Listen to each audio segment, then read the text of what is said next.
सुप्रभात बच्चों।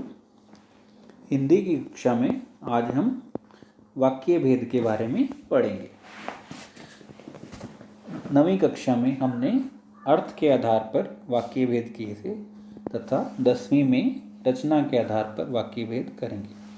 तो सबसे पहले ये देखते हैं कि वाक्य क्या है।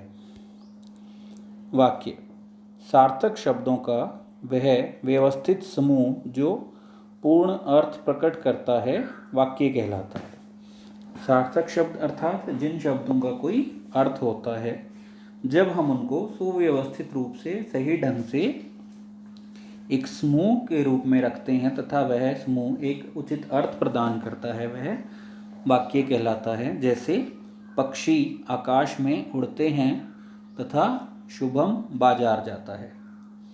इन दोनों वाक्यों से हमें पूर्ण अर्थ मिल रहा है कि पक्षी आकाश में उड़ रहे हैं तथा शुभम बाजार गया है, अतः ये वाक्य के उदाहरण हैं। इसके पश्चात है वाक्य के अंग। वाक्य के मुख्य रूप से दो अंग हैं। पहला है उद्देश्य तथा दूसरा है विधेय। उद्देश्य क्या है? वाक्य में जिसके बारे में कुछ कहा जाए या बताया जाए उसे उद्देश्य कहा जाता है। जैसे कोयल मधुर गीत गाती है या रमा खाना पकाती है। ऊपर के दोनों वाक्यों में कोयल तथा रमा के बारे में बताया गया है कि जैसे पहले वाक्य में बताया है कि कोयल जो है मधुर गाती है तथा दूसरे वाक्य में बताया है कि रमा खाना पकाती है। ये दोनों वाक्य कोयल और रमा के बारे में कुछ हमें बता रहे हैं, इसलिए ये वाक्य के उद्देश्य हैं। इसके पश्चात आता है विधेय। वाक्य में उद्देश्य के बारे में जो कुछ कहा जाए उसे विधेय कहा जाता है। जैसे तारे आसमान में चमक रहे हैं। इस वाक्य में तारों के बारे में बताया गया है कि वे आसमान में चमक रहे हैं तथा दूसरा वाक्य है सूरज पूरब में निकला। सूरज के वाक्य बारे में बताया है कि सूरज जो है पूरब में निकला है। इस प्रकार ये यहाँ पर आसमान में चमक रहे हैं तथा पूरब में निकला, ये विधेय हैं जो कि अपने उद्देश्य तारे और सूरज के बारे में कुछ बता रहे हैं। अब हम देखते हैं रचना के आधार पर वाक्य भेद। रचना के आधार पर वाक्य के 3 भेद हैं: सरल वाक्य, संयुक्त वाक्य, मिश्र वाक्य। रचना अर्थात किसी चीज़ की रचना करना, किसी चीज़ को बनाना। तो जब हम वाक्य बनाते हैं रचना के आधार पर वाक्य हम 3 प्रकार से बना सकते हैं, जैसे सरल, संयुक्त और मिश्र। सबसे पहला है इनमें सरल वाक्य। सरल वाक्य में एक ही उद्देश्य और एक ही विधेय होता है। इसमें एक ही क्रिया होती है जो कि मुख्य क्रिया होती है। तीसरा है इसमें उपवाक्य नहीं होते। जैसे राम गेंद से खेलता है। रावण तीनों लोकों का स्वामी बनना चाहता था। तथा तीसरा उदाहरण है आयुष का बड़ा भाई मैच देख रहा है। इन तीनों वाक्यों में एक ही उद्देश्य तथा एक ही विधेय है। जैसे पहले वाक्य में उद्देश्य राम है, दूसरे वाक्य में उद्देश्य रावण तथा तीसरे में उद्देश्य आयुष है तथा विधेय भी एक ही है।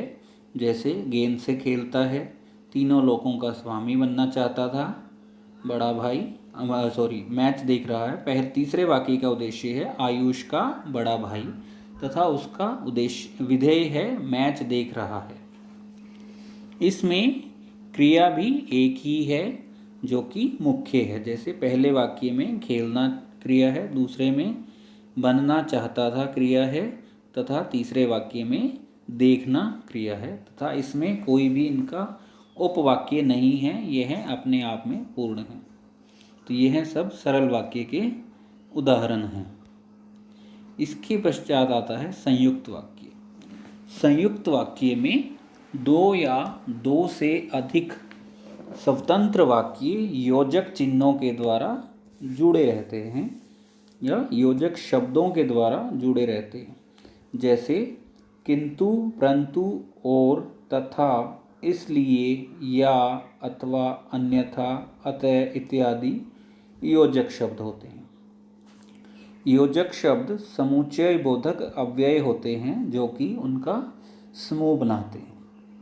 जैसे मुझे बुखार था इसलिए मैं विद्यालय नहीं जा सका। दूसरा उदाहरण है वह बाजार गया और उसने सामान खरीदा। तीसरा उदाहरण है मजदूर मेहनत करता है परंतु उसे लाभ नहीं मिलता। ये तीनों उदाहरण में जो दो शब्द हैं, दो वाक्य हैं, वह योजक शब्द इसलिए, और, तथा, परंतु के द्वारा आपस में जुड़े हुए हैं, इसलिए यह संयुक्त वाक्य के उदाहरण हैं। एक मुख्य बात भी आपको ध्यान रखने की है कि संयुक्त वाक्यों में कभी कभी अव्यय शब्दों का लोप हो जाता है, अर्थात योजक शब्दों का लोप हो जाता है। जैसे क्या सोचा था, क्या हो गया। अगर हम इस वाक्य को योजक शब्द के साथ जोड़कर देखें तो वाक्य होगा क्या सोचा था और क्या हो गया, या क्या सोचा था लेकिन क्या हो गया। तो इनमें यह भी संयुक्त वाक्य का ही उदाहरण है। इसके बाद आता है मिश्र वाक्य। मिश्र वाक्य में एक से अधिक उपवाक्य होते हैं। इस प्रकार के वाक्य में एक प्रधान उपवाक्य तथा शेष अन्य उपवाक्य उस पर आश्रित रहते हैं। अर्थात एक उपवाक्य जो है मुख्य वाक्य पर आश्रित रहते हैं। मुख्य उपवाक्य के अभाव में आश्रित उपवाक्य भी अधूरा ही रहता है। जो उपवाक्य आश्रित होते हैं उन्हें आश्रित उपवाक्य कहा जाता है। ये उपवाक्य आपस में व्याधिकरण योजकों से जुड़े रहते हैं। व्याधिकरण योजक हो सकते हैं आपके जब, तब, जो, जहाँ, वहाँ, की, क्योंकि, अगर, यदि इत्यादि। तो ये आपके व्याधिकरण योजक हो सकते हैं। जैसे जब गीता ने मेहनत की तब वह प्रथम आई। दूसरा है जो छात्र परिश्रम करते हैं वे ही सफल होते हैं। तथा तीसरा उदाहरण है जैसे ही सूर्यास्त हुआ चारों तरफ अंधेरा छा गया। यदि हम इन वाक्यों को ध्यान से देखें तो यदि हम एक वाक्य पढ़ें तो वह दूसरे के अभाव में अधूरा ही रहेगा, अपने आप में पूर्ण नहीं होगा। जैसे कि पहला वाक्य अगर हम पहला पढ़ें जब गीता ने मेहनत की, अगर हम इसे यहीं पर छोड़ दें तो वाक्य हमें लगता है कि यह कुछ अधूरा सा है। इस प्रकार से हम मिश्र वाक्य की पहचान कर सकते हैं। जबकि संयुक्त वाक्य के दोनों उपवाक्य आपस में अपने आप में पूर्ण होते हैं। जैसे मुझे बुखार था, अगर हम इतना ही वाक्य बोलें तो यह अपने आप में पूर्ण लगता है। अतः यहाँ संयुक्त वाक्य और मिश्र वाक्य में यह मुख्य अंतर है। इसके बाद आता है आपका आश्रित उपवाक्य के भेद। आश्रित उपवाक्य के भी भेद हैं, 3 भेद हैं: संज्ञा उपवाक्य, विशेषण उपवाक्य तथा क्रिया विशेषण उपवाक्य। सबसे पहले है संज्ञा उपवाक्य। यह उपवाक्य प्रधान उपवाक्य की संज्ञा के स्थान पर प्रयुक्त किया जाता है तथा यह उपवाक्य वाक्य में संज्ञा का काम करते हैं। और सबसे महत्वपूर्ण बात है कि संज्ञा उपवाक्य प्रधान उपवाक्य से की योजक से जुड़े रहते हैं। जैसे कृष्ण ने कहा कि वह खाना नहीं खाएगा। दूसरा उदाहरण है राजा ने कहा कि युद्ध में जीतना कठिन है।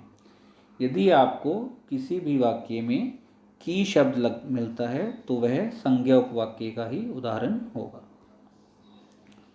इसके बाद है विशेषण उपवाक्य।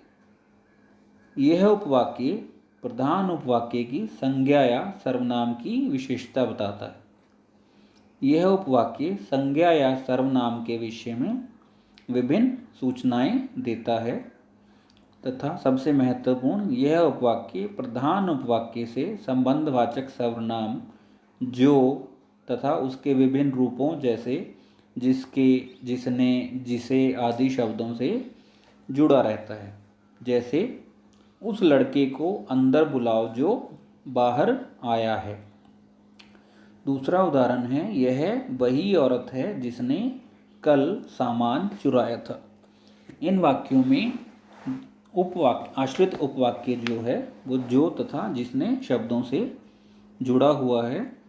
इससे हम पहचान कर सकते हैं कि यह विशेषण उपवाक्य का ही उदाहरण है।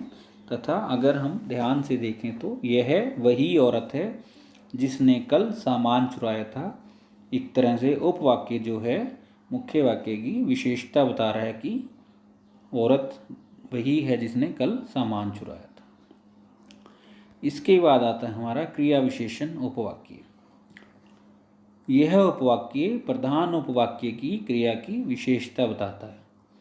इन उपवाक्यों में क्रिया के घटने की रीति, समय, दिशा, स्थान, परिणाम आदि की भी सूचना मिलती है तथा ये प्राय जब, तब, ज्यों, जिधर आदि शब्दों से जुड़े रहते हैं। जैसे जैसे वह समझाता है वैसे कोई नहीं समझाता, जहाँ वह रोज जाती है वहाँ मेरा घर है। तो यहाँ पर उपवाक्य जो हैं वैसे, वहाँ, जहाँ इत्यादि शब्दों से जुड़े रहते हैं। तो ये हमारा क्रिया के रचना के आधार पर वाक्य भेद थे। आप इसको ध्यान से समझ लीजिएगा तथा अपनी हिंदी की कॉपी में भी कर लीजिएगा। इसके पश्चात इसी के अंतर्गत वाक्य रूपांतरण का भी एक टॉपिक है जिसे हम अगले वीडियो में करेंगे। धन्यवाद।